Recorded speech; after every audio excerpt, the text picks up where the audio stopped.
Assalamualaikum warahmatullahi wabarakatuh. Saya Fitri Juliandari. Di sini saya akan berbagi tentang materi saya yang saya dapat tentang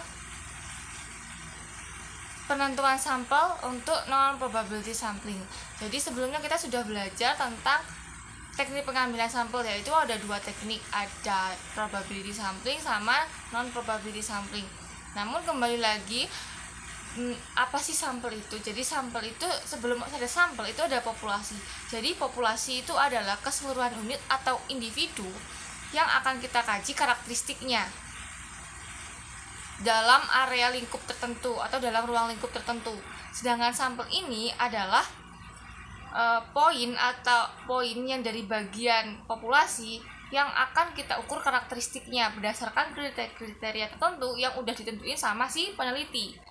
Jadi kalau untuk karena teknik pengambilan sampling kan ada dua, ada probability sama non probability. Kalau probability kemarin kita tahu yaitu teknik pengambilan samplingnya secara acak.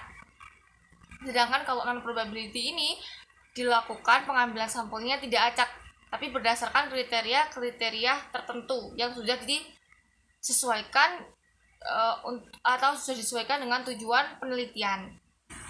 Jadi dalam teknik pengambilan sampel non probability sampel ini ada 4 macam. Yang pertama ada kuota sampling, yang kedua ada accidental sampling, dan yang ketiga ada purposive sampling, sama yang terakhir ada snowball sampling.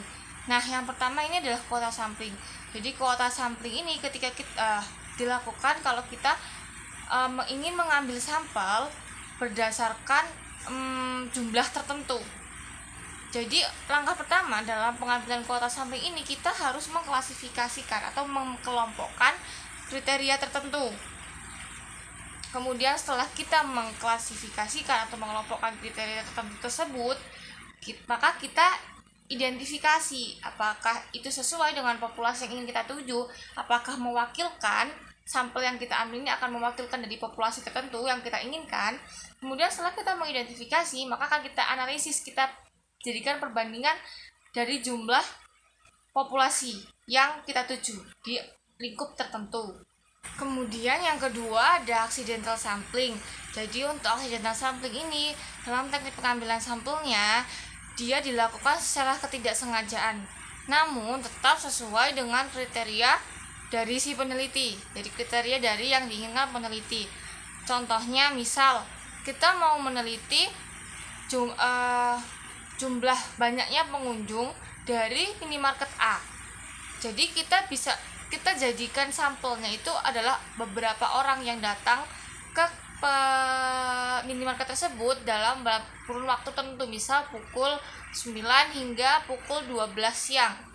Jadi secara tidak langsung kita bisa menjadikan pengunjung dalam kurun waktu pukul 9 pagi sampai pukul 12 siang ini tadi dijadikan sebagai sampel kita.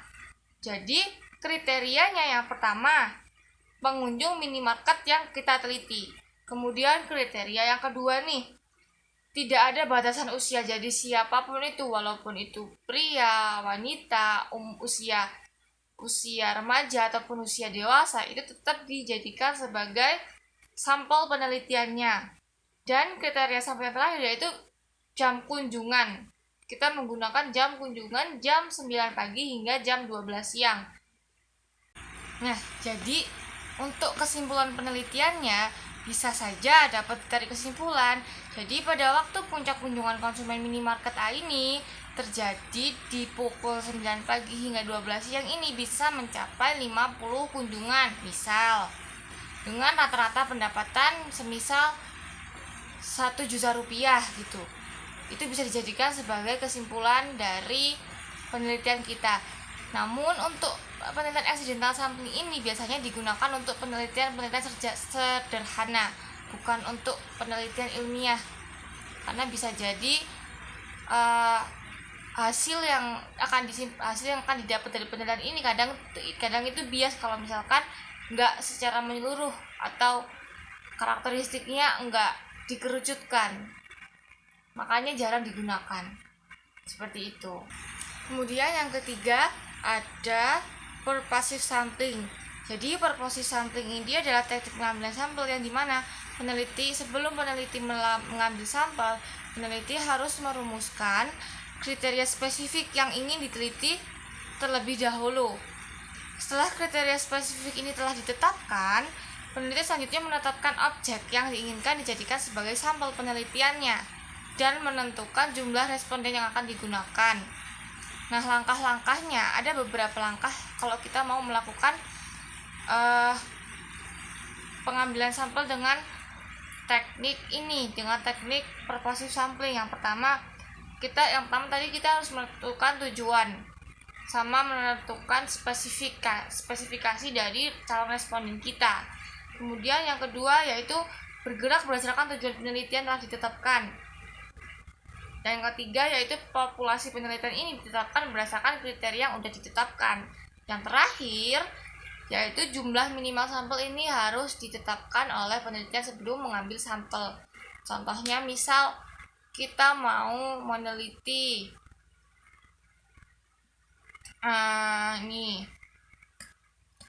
terkait kepuasan mahasiswa terhadap tempat tinggal selama kuliah. Kita ngambil di 3 tempat dengan responden 30 orang plus 30 responden.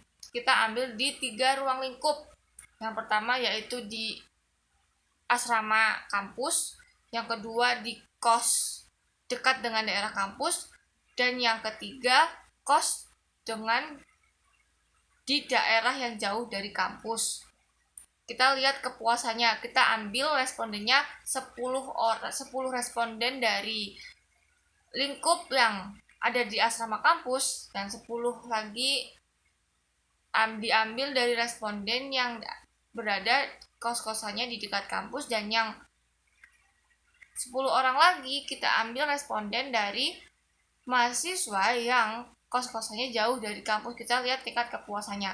Jadi kenapa purposive sampling ini harus menentukan jumlah sampelnya, kemudian spesifikasinya dan tujuan dari penelitian itu harus disesuaikan, karena memudahkan si peneliti dan bisa bikin low budget kalau kita sudah menentukan itu dari awal, dan bisa jadi kita bisa mendapatkan hasil yang sesuai dengan yang kita inginkan. Nah, kemudian yang keempat yaitu snowball sampling.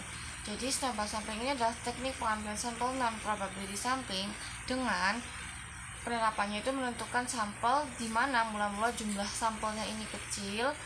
Kemudian sampel yang terpilih ini disuruh untuk memilih teman-teman atau rekan-rekannya yang lain yang berhubungan dengan kriteria untuk dijadikan sampel, dan seterusnya. Nah, dengan teknik ini nantinya jumlah sampel yang tadinya sedikit akan menjadi lebih banyak.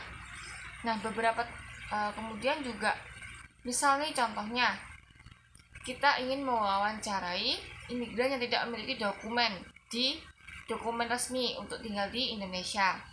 Nah, misalnya kita ingin mewawancarai beberapa individu, tapi kita kesulitan untuk mencari informasi untuk beberapa individu tersebut. Nah, jadi kita awal mulanya mengenal imigran satu, kemudian dari imigran satu ini kita bisa mengetahui informasi dari imigran lain yang ada di Indonesia yang tanpa menggunakan dokumen yang resmi.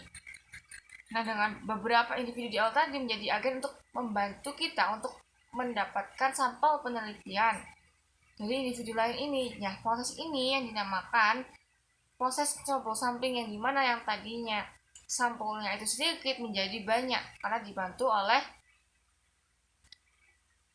sampel awal, sampel yang pertama. Nah, ketika kita sudah mendapatkan sampel lebih banyak, maka akan didapatkan hasil yang lebih spesifik. Jadi peneliti ini bisa mengembangkan penelitian ini hingga mendapatkan jumlah sampel yang bisa sesuai dengan kebutuhan penelitian dari si peneliti. Jadi itu tadi beberapa penjelasan dari teknik pengambilan sampel non-probability sampling. Sekian dari saya, terima kasih. Assalamualaikum warahmatullahi wabarakatuh.